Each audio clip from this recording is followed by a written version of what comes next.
2004년 6월 5일 미국의 40대 대통령을 영임했던 도널드 레이건 대통령이 세상을 떠났습니다. 그분이 남겼던 업적, 그 중에 가장 대표적인 한 가지를 소개한다면 저는 그분의 도전정신이라고 믿습니다. 도전정신이요. 어떤 악한 환경 속에서도, 어떤 어려운 여건 속에서도 그는 결코 포기하지 않고 반드시 극복해 나가는 정신을 가졌는데, 오늘 우리에게 이런 도전정신이 필요한 줄 믿습니다. 그 좋은 예가 1987년도에 베를린 장벽 앞에서 레이건 대통령이 행했던 연설이라고 생각해요. 그 당시 냉전시대, 그러니까 민주주의와 공화, 자유민주주의와 공산주의가 극렬하게 대치하는 그런 상황이었는데, 미국과 소련이 서로 양대 파워 가운데 대치하고 있었죠. 곳곳에 전쟁이 나던 시절이었고, 특별히 동독과 서독이 이렇게 분단된, 이 세상에서 마지막 분단 국가가 우리 대한민국이에요. 남북한 굉장히 비극이죠. 근데 우리와도 같은 처지였던 나라가 동독과 서독이었습니다. 그 당시 레이건 대통령은 프레덴버그 비트라고 하는 그곳에 있는 베를린, 거기에 갔어요. 베를린에 장벽이 있었거든요. 그곳에 가서 소련의 수상이었던 고르바초프가 참석한 그 자리에서 다음과 같은 연설을 했습니다. 이 문을 열고 이 벽을 허물어뜨리라. 이 문을 열고 이 벽을 허물어뜨리라. 담대하게 외쳤습니다. 여러분, 그 장벽이 어떤 장벽인지 아세요? 26년 동안 막혔던 장벽입니다. 동독과 서독을 가로막았던 철의 장벽이었어요. 160km에 걸쳐서 고압선 전류가 흐르고, 그리고 사나운 개들이 지키고 있었기 때문에 그 누구도 감히 넘보지 못했던 죽음의 장벽이 바로 그것입니다. 감히 이런 철의 장벽이 무너지리라고 누구도 상상하지 않았습니다. 그러나 그 당시에 이 레이건 대통령은 이 장벽을 뛰어넘는 도전 정신으로 벽을 허물어뜨릴 것을 선포했어요. 이와 같은 선포가 있은 지 정확하게 2년 후인 1989년도에 바로 그 장벽이 무너지게 됩니다. 28년간 민족을 갈라놓았던 그 장벽, 동과 서의 장벽이 무너지고 바로 냉전시대의 종말을 구하는 사건이 그로 말미암아 일어났다고 합니다. 사랑하는 여러분, 오늘 우리들의 인생에도 크고 작은 장벽들이 우리를 막을 때가 참 많습니다. 어떤 경우에는 그 장벽이 너무 높아서, 너무 험난해서 도저히 나의 힘으로는 넘어갈 수 없겠다, 극복할 수 없겠다, 불가능해, 그 장벽을 향해서 그렇게 외칠 수도 있었습니다. 그러나 우리를 가로막는 장벽이 어느 것이라고 할지라도 믿음을 가지면, 올바른 구원으로 그것을 향해 나갈 수만 있다면 우리는 그 장벽을 넘을 수 있을 줄 믿습니다. 그래서 하나님의 축복을 경험할 수 있는 것입니다. 오늘 많은 사람들이 흔히 인생에 문제가 없으면 내가 무난하게 편안하게 잘 살 수 있을 것이다, 행복이 찾아올 수 있을 것이다, 그렇게 생각하지만 사실은 그렇지 않죠. 우리 앞에 문제가 온다 할지라도 그 문제를 넘어서서 믿음과 도전을 가지고 극복해 나아갈 때에 우리 인생은 값진 인생이 됩니다. 우리가 맺는 인생의 열매도 보람 있게 된다는 사실입니다. 이런 의미에서 오늘 우리에게 주어진 장벽을 탓하고 원망하는 것이 아니라, 어떻게 하면 이것을 내가 극복해낼 수 있을 것인가, 어떻게 하면 바른 도전 정신으로 이 장애물을 뛰어넘어서 하나님이 준비하신 축복을 내가 누릴 것인가, 이것이 대단히 중요한 신앙 자세라고 믿습니다. 오늘 아침 봉독한 본문에 보시면 여러분들이 너무 잘 아는 말씀이죠. 불가능하게 보였던 장애물이 앞에 주어졌지만 바른 도전 정신을 가지고 믿음으로 그것을 극복해 나갔던 다윗의 스토리가 오늘 본문의 말씀입니다. 오늘 본문의 배경은 너무나 잘 알려진, 아마도 다윗의 인생 중에 가장 파워풀한 스토리가 아닌가 생각이 돼요. 그렇기 때문에 배경 설명이 거의 필요 없죠. 그렇지만 잠깐 설명드리면, 그 당시에 블레셋이라고 하는 나라가 있었는데 이방 민족, 그들이 이스라엘을 공격했습니다. 물론 그전에도 수차례 공격해 왔지만 이번에는 특별히 굉장히 무서운 장수 하나를 끌고 왔죠. 누구죠? 골리앗이요. 여러분 잠시 앞으로 가셔서 4절, 성경이 있으신 분들은 보시면 되고 우리 영상으로 보여주실 거니까 4절에서 11절까지 잠깐 보시면 그 당시 이스라엘을 공격했던 이 골리앗이라고 하는 장수가 얼마나 대단했는지, 장대했는지, 컸는지 거기에 나와요. 자, 4절 한번 보면 이렇게 나와요. 자, 제가 읽어드릴게요. 블레셋 사람들의 진영에서 싸움을 도두는 자가 나왔는데 그의 이름은 골리앗이요, 가드 사람이라. 그의 키는 6규빗 한 뼘이요. 이 키가 6규빗 한 뼘을 오늘날로 계산하면 몇 센치냐면 2m 93cm. 2m 93cm, 거의 3m예요 키가. 여러분 샤킬 오닐이나 하승진이나 서장훈 아시나 모르겠어요, 우리 어린이들이. 자, 이런 분들이 거의 2m가 넘어요. 2m 20 뭐 이렇게 되는데, 그들이 거구라고 얘기하지만 이 골리앗에 비교하면 아무것도 아닙니다. 장대한 체구를 가진 사람이에요. 또 5절에 보면 그의 머리는 노트구를 썼어요. 몸에는 비늘 갑옷을 입었습니다. 그래서 갑옷의 무게가 얼마였냐면 여기 성경에 놋 5,000세겔이라고 하는데 57kg예요. 어지간한 우리 사람 몸무게죠. 7절에 보면 또 그 손에 창자를 들고 있는데 그 창자의 무게가 얼마였냐면 6.8kg예요. 얼마나 장대하고 얼마나 힘이 센 사람입니까? 자, 이렇게 거구면서 자이언트이면서 엄청난 무기를 가진 사람이 골리앗이에요. 자, 33절에 하면 이 골리앗은요, 어려서부터 용사였다고 해요. 덩치만 큰 게 아니에요. 전쟁 경험이 굉장히 많았습니다. 전투를 아주 잘하는 사람이에요. 백전백승하는 사람입니다. 그래서 누구도 감히 막아서지 못할 무적의 용사가 바로 골리앗이에요. 자, 이렇게 장대하고 무서운 자이언트, 감히 누구도 막아내지 못할 이 최대 장벽처럼 보이는 이 골리앗이 이스라엘을 공격해 왔어요. 위협했습니다. 하나님을 모독해요. 그때 사울왕을 비롯한 모든 이스라엘은요 벌벌 떨었습니다. 두려워서 도망쳤다고 하나님의 말씀이 기록합니다. 자, 이렇게 모든 사람들이 골리앗이 나타났을 때 앞에서 두려워서 떨고 다 도망치는 지경이었는데, 유독 한 사람이 그 골리앗을 대적해서 도전장을 내밀어요. 그가 누구죠? 다윗이에요. 다윗이라고 하는 청년이었습니다. 그 당시 사울왕을 비롯한 모든 군사들과 모든 백성들이 이 거구의 공격 앞에서 벌벌 떨면서 도망치기 바빴는데, 다윗 한 사람만은 용기를 가지고 골리앗 앞에서 골리앗을 대적하고 있습니다. 자, 본문 46절을 함께 보면 그가 어떤 자세로 골리앗 앞에 섰는지 나와요. 자, 우리 한번 46절 한번 읽어볼까요? 자, 영상에 나옵니다. 시작. 오늘 여호와께서 너를 내 손에 넘기시리니 내가 너를 쳐서 내 목을 베고 블레셋 군대의 시체를 오늘 공중의 새와 땅의 들짐승에게 주어 온 땅으로 이스라엘의 하나님이 계신 줄 알게 하겠고. 아멘.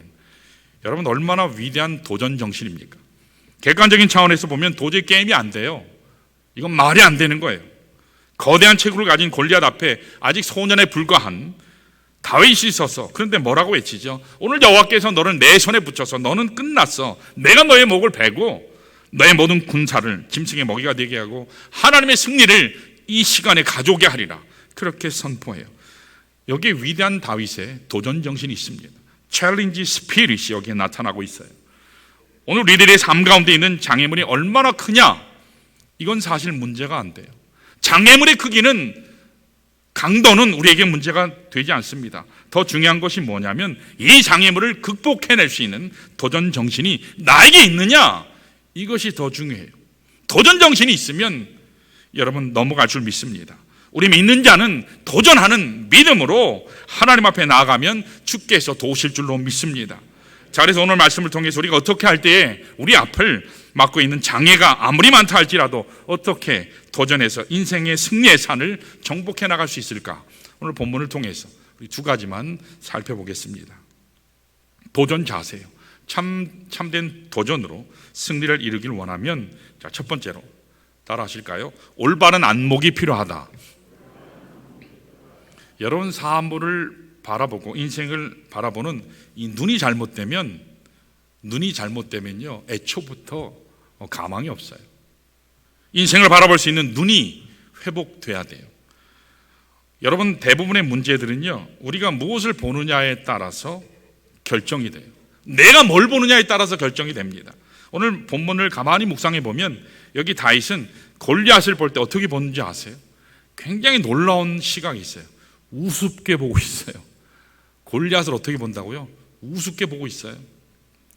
성경을 보면서 깜짝 놀란 부분이에요. 다윗이 골리앗을 우습게 보고 있어요. 다른 사람들은 어떻게 해요? 무섭게 보고 있잖아요. 두려움의 대상으로 보고 있잖아요. 대적 불가한 존재로 보는데 유독 다윗은 뭐로 보고 있다고요? 우습게 보고 있어요. 오늘 이스라엘의 모든 사람들은 골리앗을 장대한 자이언트로 보고 있는데 유독 다윗의 눈에만 우습게 보이고 있다는 거예요. 어떻게 우습게 보고 있느냐 하면 36절 한번 보실까요? 36절에 이렇게 기록해요. 우리 다시 같이 한번 읽어볼까요? 시작. 주의 종이 사자와 곰도 쳤은즉 살아계시는 하나님의 군대를 모욕한 이 할례받지 않은 블레셋 사람 이리까 그가 그 짐승의 하나와 같이 되리이다. 아멘. 할례 없는 블레셋 사람 하나 내가 감당하지 못하겠습니까? 내가 지금까지 수많은 짐승도 다 쳐 죽였어요. 때려 죽였습니다. 그런데 이런 사람 하나 정도 내가 모가지를 비틀 힘이 없을까요? 이렇게 말할 정도로 골리앗을 아주 작은 존재로 우습게 보고 있어요. 왜 그렇게 볼 수 있었을까요? 여러분 실제로 객관적으로 볼 때 뭐 골리앗이 작아서요? 아니요. 골리앗은 거의 3m에 가까운 사람이라고 그랬죠. 골리앗이 가지고 있던 무기가 형편없어서요? 아니요. 어마어마한 무기라고 제가 아까 소개했죠. 그렇지 않아요. 다윗이 지금 골리앗을 우습게 보고 있는 것은 다윗의 시각 때문이에요.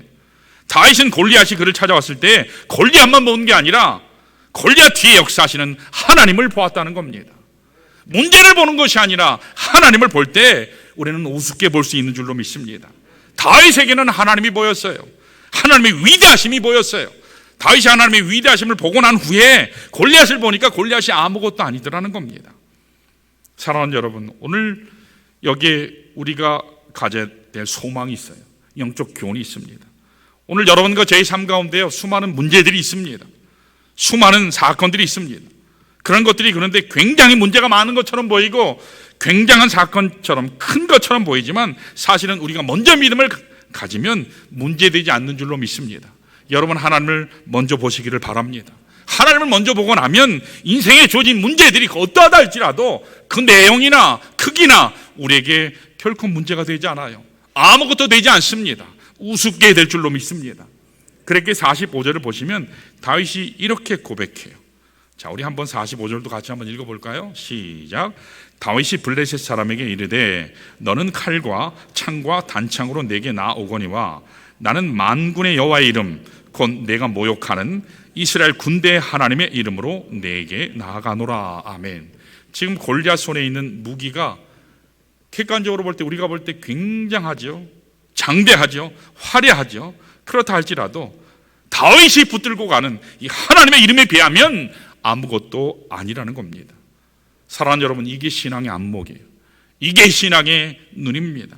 오늘 여러분과 제가 하나님을 먼저 볼 수 있는 하나님의 위대함을 먼저 목격할 수 있는 그 눈을 가지시기를 축원합니다. 신앙의 안목이 있어야 돼요. 이 신앙의 안목이 필요합니다. 하나님을 바라보는 이 안목을 여러분 회복하시기를 바라요. 올해를 가로막는 장애가 아무리 크다 할지라도 내가 하나님을 바라보면, 먼저 바라보면, 믿음으로 하나님을 먼저 보면 두려워할 필요가 없습니다. 넘어질 수가 없어요. 넘어질 때도 있겠죠. 그러나 다시 일어설 것입니다. 도전해서 극복할 수 있을 것입니다. 여러분 성경을 공부해 보면, 하나님의 말씀을 공부해 보면 일찍이 하나님께 쓰임 받았던 사람들, 위대한 하나님의 사람들이요, 그들에게 공통된 모습이 있어요. 그게 뭔지 아세요? 그들은 전부 다 어떤 문제를 맞이하든지 신앙적인 안목을 가졌다는 거예요. 여러분, 신앙이라는 게 뭐죠? 믿을 신, 우러러볼 앙이에요. 하나님을 바라보며 믿는 것, 이것이 신앙이에요. 신념이 아니에요. 신념은 나의 생각을 믿는 게 신념이에요. 신앙이라 해야 돼요. 신앙적인 안목을 가진 것이 특징이었어요. 자, 예를 들면 대표적으로 예를 제가 하나 드리면 12정탐꾼 얘기 아시죠? 12정탐꾼이요. 모세가 이 가나안 땅에 들어가기 전에 이 가데스 바네아라고 하는 지역에서 12정탐꾼을 파송했죠. 야, 그 땅이 어떤지 너희들이 좀 알아봐라. 똑같이 가서 봤는데 10명이 보고하는 내용과 2명이 보고하는 내용이 완전히 달랐어요. 사실은 똑같은 땅을 보고 온 거거든요. 똑같은 사람들을 보고 온 거거든요. 근데 그들의 보고가 완전히 달랐습니다. 10명은 어떻게 보고했죠? 우리가 가보았더니요, 거기 있는 사람들이 엄청 커요. 성도 크고요, 안악 자손들이 장대하고요, 우리들을 거기 비교하면 우리 메뚜기예요. 거기 갔다가는 우리 다 죽을 거예요. 그러니까 우리가 상대가 안 되니까 도망칩시다. 그렇게 보고한 거예요. 이에 반해서 여호수아 갈렙은 어떻게 보고했습니까? 물론 객관적인 차원에서 저들이 얘기하는 건 맞아요. 성도 크고 사람도 크고 안악 자손도 엄청나게 강성하지만, 그러나 하나님이 우리와 함께 하시기 때문에 저들은 우리의 밥입니다. 가서 칩시다. 하나님이 주실 겁니다. 여러분, 똑같은 것을 봤어요. 똑같은 땅을 보고 왔어요. 똑같은 사람을 봤습니다. 똑같이 봤는데 어찌해서 한편의 사람들은 안 된다 하고 한편의 사람들은 됩니다 라고 얘기했을까요? 그 차이가 뭘까요? 하나예요. 신앙적 관점이 다르기 때문에. 여러분 항상 하나님을 크게 보시기를 축원합니다. 하나님을 크게 봐야 내가 바르게 살아요. 의미 있게 살 수 있습니다. 똑같이 신앙생활하고 똑같이 예배드리는데도 왜 어떤 사람은 하나님의 살아계심이 그의 인생길 가운데 충만한데 왜 어떤 사람은 하나님이 살아계심이 전혀 안 보일까? 한 가지 신앙의 관점이에요. 여러분 어떤 사건을 맞이하시든지 어떤 상황에 처하시든지 하나님을 먼저 보시기를 축원합니다. 믿음으로 하나님 앞에 나아가세요. 그러면 하나님이 반드시 역사하시고 축복하실 줄로 믿습니다. 어떤 목사님 한 분이 이렇게 하면 절대로 안 되는데 목사님 한 분이 빨간 신호등이 켜졌는데 그냥 지나갔어요. 이러면 안 되죠. 절대로 그러면 안 돼요. 가다가 교통경찰에 잡혔어요. 교통경찰이 면허증 좀 보자고 그랬더니 면허증을 보여주면서 목사님이 이렇게 얘기를 해요. 사실은 내가 목사인데 잘못 보고 지나간 것이니까 한 번만 봐달라고 그랬어요. 이 말을 듣던 경찰이 이야기를 합니다. 목사님이라고 그러셨어요? 목사님이라고? 예, 제가 목사입니다. 설마 목사님이 이 빨간 등 못 봤다고 거짓말 하실 리는 없고. 그랬더니 목사님이 하는 말씀이 물론 빨간 등은 보았지만 당신이 그 뒤에 있는 건 제가 못 봤어요. 그렇게 얘기를 했대요. 여러분 문제를 보느냐, 문제는 무엇을 보느냐가 참 중요해요. 빨간 등을 보느냐, 그 뒤에 숨어있는 교통경찰을 보느냐. 여러분 우리 인생에서도요 바른 시각을 가지고 보게 되면 곳곳에서 내 눈에 보이지 않지만 우리 인생길 곳곳에서 일하시는 하나님을 볼 수 있습니다. 여러분 그 하나님을 볼 수 있으시기를 축원합니다. 내가 하나님을 볼 수 있으면 담대해져요. 쫄지 않아요. 두려워하지 않습니다. 오늘 우리들에게 이 믿음의 시각이 없기 때문에 사람만 보여요. 조건만 보여요. 환경만 보여요. 온통 내 주위에 있는 문제만 크게 보이는 겁니다. 그러나 믿음의 눈으로 다시 보시기를 바랍니다. 다시 보시면 하나님이 보입니다. 하나님이 보여야지 여러분 바르게 살 수 있어요. 하나님이 보여야지 바른 능력을 소유할 수 있습니다. 하나님이 보여야지 내가 하나님의 사람답게 살 수 있는 줄로 믿습니다. 자, 도전하는 인생이 되려면 이런 면에서 1차적으로 우리 신앙적 안목이 회복돼야 돼요. 자, 두 번째, 우리 따라할까요? 올바른 용기가 필요하다. 여러분 우리가 바로 보는 것도 중요하지만 보기만 하면 뭐예요? 여러분 올바른 용기를 가져야 돼요. 믿음의 용기요. 여러분 보통 많은 경우에 용기다 하면 내 속에 나오는 걸로 생각해요. 나의 결단이나 나의 능력에서 용기가 나오는 줄로 여러분 아시지만 바른 용기라고 하는 것은요 인간에서 나에게서 출발하는 게 아니에요. 성경에 말씀하시는 참된 용기는 신앙에서 나오는 겁니다. 하나님을 바라보는 믿음에서, 말씀에 근거한 믿음에서 나오는 거예요. 여러분 우리가 가진 용기라고 하는 것, 인간에게서 나오는 용기는요 어떻죠? 상황에 따라서 사람에 따라서 언제나 바뀌어요. 언제나 바뀌어요. 조금 어려운 문제가 생기면 낙심하는 것이 여러분과 저입니다. 언제나 변해요. 그러나 믿음에서 나오는 용기, 하나님 때문에 갖게 되는 용기는 환경이 아무리 변해도 흔들리지 않습니다.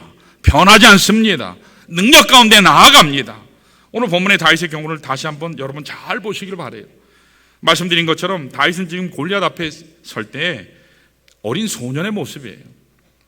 한 번도 전쟁을 해보지 못한 전쟁 경험이 없는 사람이에요. 기껏 들에 나가서 양이나 치는 목동에 불과했습니다. 아직도 나이가 어려요. 전쟁 경험이 전혀 없어요. 더구나 목동으로 양이나 치는 목자 출신인데 근데 어떻게 그 용맹한 골리앗 앞에 맞짱 뜨면서 그가 설 수 있었냐는 겁니다. 오죽했으면 형 엘리압이 얘기해요. 야, 너 지금 여기 전쟁터가 놀이터인 줄 알아? 구경하러 오는 게 아니야. 너 빨리 가서 양이나 쳐. 혼을 내죠. 그러나 여기 말씀에 보면 다윗은 전혀 두려워하지 않아요. 사람들이 객관적으로 볼 때 다윗과 골리앗은 비교가 되지 않기 때문에 전혀 게임되지 않는 이 상황에서 저 소년이 희생될까 봐 많은 사람들이 걱정하면서 말도 안 되는 일은 일어나면 안 된다, 그렇게 사람들이 생각하고 있는 것을 알게 돼요. 근데 다윗은요 전혀 개의치 않죠. 두려워하지 않습니다.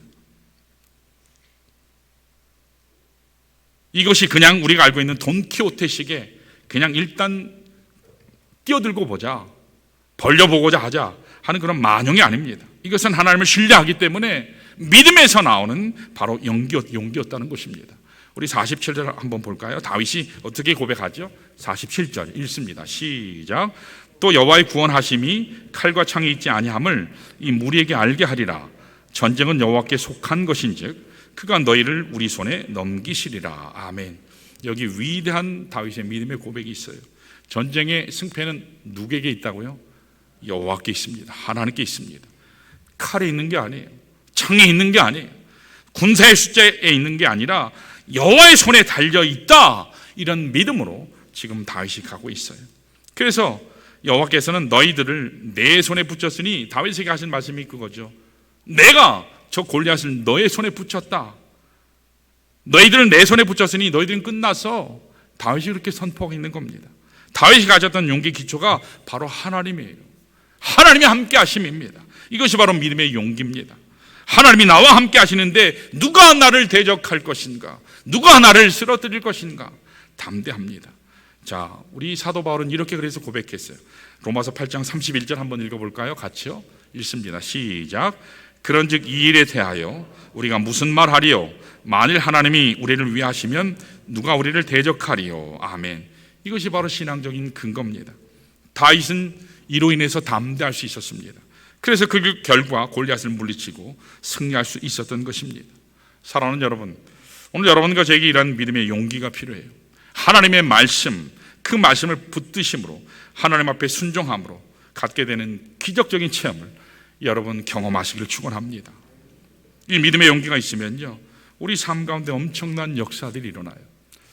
하나님의 말씀을 이렇게 새벽마다 상고할 때, 특별히 제가 말씀들을 여러 군데 보지만 누가복음을 보게 되면서마다 묵상할 때마다 깜짝깜짝 놀라는 게 있어요. 베드로에 관해서 다시 볼 수 있는 기회가 있습니다. 여러분, 베드로라고 하면 여러분 어떻게 아시죠? 덤벙대는 사람, 다혈질이는 사람, 실수가 많은 사람, 그렇게 알고 계시죠? 근데 이 베드로는 사실 굉장히 결단력이 있는 사람이에요. 그리고 굉장히 용기 있었던 사람인 것을 하나님의 말씀을 보면 발견할 수 있어요. 그 대표적인 것이 누가복음 5장이고 마태복음 14장이에요. 특별히 여러분, 이 누가복음 5장을 보시면 한 번은 베드로가 바닷가에 나가서, 갈릴리 바닷가에 나가서 고기잡이 하지 않습니까? 밤새도록 고기잡이를 했는데 평생 고기만 잡았던 사람인데 한 마리도 못 잡아요. 한 마리도 못 잡습니다. 그래서 새벽에 빈 그물을 가지고 이렇게 돌아오는데 그 새벽에 예수님이 그 베드로의 배에 올라타셨죠. 그리고 말씀하시죠. 내가 지금 다시 나가서 깊은 데 가서 다시 한번 던져봐. 깊은 데로 가서 다시 한번 그물을 던져봐라. 근데 이 말씀에 베드로가 어떻게 하죠? 그대로 순종해요. 말씀 그대로 순종합니다. 여러분, 이거 아무것도 아니라고 생각하실지 모르는데 이거 굉장한 용기예요. 굉장한 용기입니다. 왜 그런지 아세요? 베드로는 그 당시로 얘기하면, 직업을 가지고 얘기하면 전문 고기잡이에요. 평생 고기만 잡은 사람이에요. 고기 잡는 분야에 있어서는 항상 1등이에요. 둘째가라면 서로 할 만큼 경험이 많고 노하우도 굉장히 많은 사람이에요. 물때가 어디고 어디에 물이 있는지, 이 시간에 어디에 물이 놀고 있는지 다 아는 사람이에요. 어떤 사람과 비교해도 고기 잡는 것에 있어서는 뒤지지 않는 전문가였습니다. 전문 어부가 베드로예요. 그런데 그럼 베드로에게 지금 누가 충고하고 있죠? 목수. 예수님이 목수시잖아요. 목수가 가서 고기 잡는 어부한테 훈수 두고 있는 거예요. 우리 같으면 어떡할까요? 이건 말도 안 되는 거거든요. 내 분야에서 나의 경험과 나의 노하우를 가진 입장에서 훈수 두는 것을요, 굉장히 불쾌하게 생각할 수 있어요. 굉장히 화낼 수 있어요. 거부할 수 있고 거절하는 것이 당연할 거예요. 그런데 베드로는 예수님이 말씀하시자마자 깊은 데로 가서 그물을 던져요. 그 결과 어떻게 됐습니까? 지금까지 자기 인생에서 고기잡이 하는 가운데 경험하지 못했던 엄청난 양의 고기를 그가 소유하고 누리게 된 것입니다. 사랑하는 여러분, 이것이 바로 신앙의 자세예요. 이것이 바로 신앙의 믿음의 결단이라고 할 수 있습니다. 여러분, 오늘 하나님께서 내게 뭐라 말씀하시든지 하나님이 말씀하셨으면 예, 아멘 하시기를 축원합니다. 아멘 하면 하나님이 책임지십니다. 하나님이 역사하십니다. 하나님의 길을 뚫어주실 줄로 믿습니다. 문제는 뭐냐면 내 생각과 내 경험과 내 노하우가 하나님 잠깐 계세요. 이건 내가 더 잘한다니까요. 그냥 저 뒤로 가 계세요. 내가 알아서 할 테니까. 여러분, 하나님께 맡기는 믿음이 필요합니다. 하나님 앞에 맡기면 하나님이 나보다 더 깔끔하게 처리하실 줄로 믿습니다.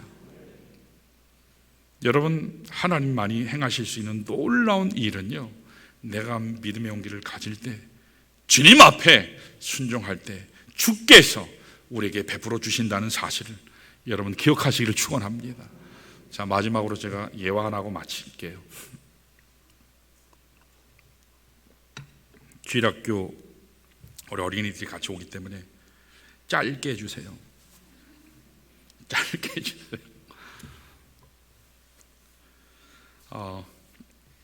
제가 가끔 신문 칼럼을 이렇게 보는데 신문 칼럼을 보다가 감동적인 수기를 읽은 적이 있습니다. 아마도 이 재미교포가 쓰신 칼럼 같아요. 49세의 김예림이라고 하는 어머니의 기사가 난 겁니다. 이분이 43살에 아기를 갖게 됐어요. 43살이면 노산이잖아요. 그렇죠? 근데 이미 자녀가 2명 있었습니다. 하나님이 그런데 또 자녀를 주셨어요. 그런데 이게 나이가 좀 늦고 여러 가지 어려운 힘든 과정이 있으니까 병원에 가서 이제 검사를 했는데 아니나 다를까 좀 이상했는데 아니나 다를까 뱃속에 아이가 들어설 때부터 선천적으로 특정의 DNA 상실이 있는 것을 발견하게 됐어요. 이게 아마 다운 증후군 증상인 것 같아요. 다운 증후군을 앓고 있는 태아가 태어나면 엄청나게 많은 그 부작용, 이 어려움들이 굉장히 많더라고요. 장애인으로 태어나게 되는 거죠. 이런 사실 앞에서 병원에 상담하는 사람이 그분에게 2가지를 선택지가 있다고 얘기를 해요. 첫 번째는 쉬운 선택입니다. 유산시키면 돼요. 애를 지우면 간단하죠. 2번째는 그래도 하나님이 주신 생명이니까 낳아서 키우라는 겁니다. 근데 단 한 가지 조건이 있다고 얘기해요. 만일 당신이 그 아이를 낳아서 기르려면 엄청난 대가 지불이 있을 거라고. 그것은 각오해야 한다고. 이렇게 이야기를 했습니다. 근데 이분은 하나님 앞에 낳겠다고 기도하면서 아이를 낳았어요. 자, 낳았는데 진짜 여러 가지 증세가 막 나타나는 거예요. 아기를 낳자마자 아이가 호흡을 못해요. 호흡 증세 때문에 몇 개월을 고생합니다. 자기 몸도 다 회복이 되지 않았는데 아이 보느라고 굉장히 힘들어요. 뿐만 아니라 4개월이 지났는데도 온몸이 뒤틀린 가운데 태어나니까 이 등의 갈비뼈를 잘라내는 수술을 간단하긴데 8시간을 수술을 해야 했습니다. 또 이 아이가 울기는 우는데 성대가 제대로 발달이 안 돼서 소리가 안 나요. 성대 소리가 안 납니다. 한마디로 말해서 엉망진창인 거예요. 이 아이가 태어나서 그렇게 자라게 됐습니다. 소리도 못 내고 등뼈의 갈비뼈를 잘라내고 숨도 잘 쉬지 못하는 이렇게 치근한 장애 딸을 이 어머니는요, 하나님 앞에서 결코 포기하지 않고 키웠습니다. 정말 사랑과 정성을 다 쏟아서 키웠는데 이 아이가 4살 되었을 때 드디어 2 손을 들고 물을 마실 수 있게 됐대요. 2 손을 들고. 그리고 칼럼을 쓸 때가 7살이었는데 그래서 몇 개의 단어를 이제는 말을 가지고 엄마하고 대화도 가능하게 됐다고 합니다. 한마디로 양육하는 데 성공한 것입니다. 이것을 옆에서 지켜봤던 많은 사람들이 그 엄마에게 질문을 했어요. 왜 당신은 굳이 이 아이를 낳아서 이렇게 고생을 합니까? 차라리 낳지 않았으면, 처음부터 낳지 않았으면 이 아기도 고통받지 않았을 거고 당신도 고생하지 않았을 것인데 왜 이런 고통을 알면서도 아기를 낳아서 기르기로 선택한 것입니까? 그때 그 질문에 엄마가 이렇게 대답했어요. 하나님이 주신 선물이기 때문에, 하나님이 주신 선물이기 때문에, 비록 그것이 내 인생에 엄청난 고통이 있다 할지라도, 아픔이 있다 할지라도 하나님이 나의 몫으로 주신 생명이기 때문에 나는 최선으로 기쁨을 다해서 기르기로 작정했어요. 그래서 나는 이 아이를 기뻐해요. 사랑하는 여러분, 저는 이것이 바로 믿음의 시각이라고 믿습니다. 이것이 믿음의 선택이라고 믿어요. 오늘 이 세상에 사는 많은 사람들은 편안하기를 원해요. 쉬운 길을 택하기를 원합니다. 내 앞에 아무런 문제가 없기를 원해요. 편안하고 평안하게 사는 길만을 추구하며 살기를 원합니다. 그러나 하나님은 오히려 우리 앞에요, 의도적으로 장애물을 놓으시고 이 장애물을 나의 몫의 패인 십자가로 알게 하셔서 이것을 도전하고 극복해서 하나님 나에게 궁극적으로 주시기를 원하시는 참 기쁨, 참 은혜를 누리며 살게 하시기를 원하신다는 사실입니다. 사랑하는 여러분, 오늘 여러분의 인생 가운데서도 분명히 장애물들이 참 많을 거예요. 나의 힘으로 감당할 수 없는 무거운 자이언트가 이 골리앗과 같은 같이 나를 핍박하고 공격합니다. 그런 수많은 자이언트들이 있어요. 그러나 여러분, 그건 무시하시길 축원합니다. 그 뒤에서 역사하시는 하나님을 더 크게 보시기 바랍니다. 절대 삶의 자리를 포기하지 마세요. 나를 가로막고 있는 것이 어떤 것일지라도 믿음으로 하나님의 시각으로 확신하시기를 축원합니다. 참 승리를 얻을 때까지 하나님이 나와 함께 하신다는 그 사실 속에서 전진하시기를 바랍니다. 사랑의 승리를 이룰 때까지 우리 하나님을 바라보며 끝까지 도전하시는 우리 믿음의 좋은 공동체 되시기를 주님의 이름으로 축원합니다.